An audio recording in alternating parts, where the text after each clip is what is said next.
Hello hello जी हाँ मेरे प्यारे दोस्तों, हर साल की भांति इस साल भी नवयुवक सरस्वती पूजा समिति आप सभी श्रद्धालु भक्तों का हार्दिक अभिनंदन करती है और करती रहेगी। तो उठाइए दोनों हाथ और प्रेम से बोलिए सरस्वती माता की। माई बिना वाली के होता भसान, करी रंगदारी जे जाई समसहान। माई बिना वाली के होता भसान, करी रंगदारी जे जाई समसहान। बात बाते जवन साफ साफ कहिले, धके हम सीधा करे जा फारिले। काहे की माफिया के टोली हवे रे, इहा कौन बोली रे।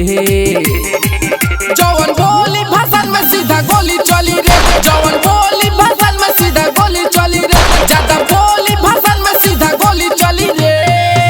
एक आवश्यक सूचना, जो पीछे लाल गमछा वाला है वो लफुआगिरी कर रहा है, तो मेरे समिति से निहोरा है कि उसको समझाए और माता के भसान शांति से होने दे।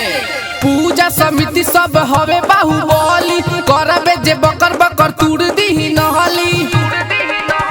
पूजा समिति सब हवे बाहुबली, करबे जे बकर बकर तूड़ दी नहली। मूर्ति घुमावल जाई गली गली रे, डीजे पर गाना भोजपुरी चली रे।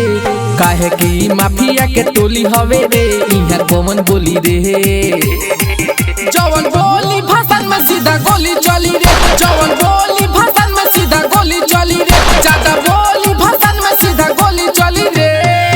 हेलो, अगर मेरी आवाज ट्रैक्टर के ड्राइवर के पास जा रही है तो थोड़ा ट्रैक्टर साइड करें और प्रशासन के गाड़ी को जाने दे। धन्यवाद। सरस्वती माता विद्या के दाता, साल भर बनाती है विद्या लेकर जाती है। रंजित रेंजर के गाना बजाओ रे, डीजे पर कोहमर सहबे हिलाओ रे।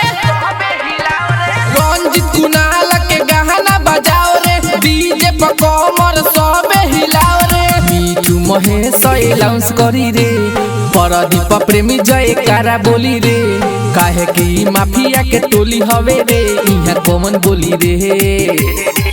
जवन बोली भाषण में सीधा गोली चली रे, जवन बोली भाषण में सीधा गोली चली रे, ज्यादा बोली भाषण में सीधा गोली चली रे। माई बिना वाली के होता भसान, करी रंगदारी जे जाई समसहान। बात बाते जवन साफ साफ कहिले, धके हम सीधा करे जा फारिले। काहे की माफिया के टोली हवे रे, इहा कौन बोली रे। जवन बोली भाषण में सीधा गोली चली रे, जवन बोली भाषण में सीधा गोली चली रे।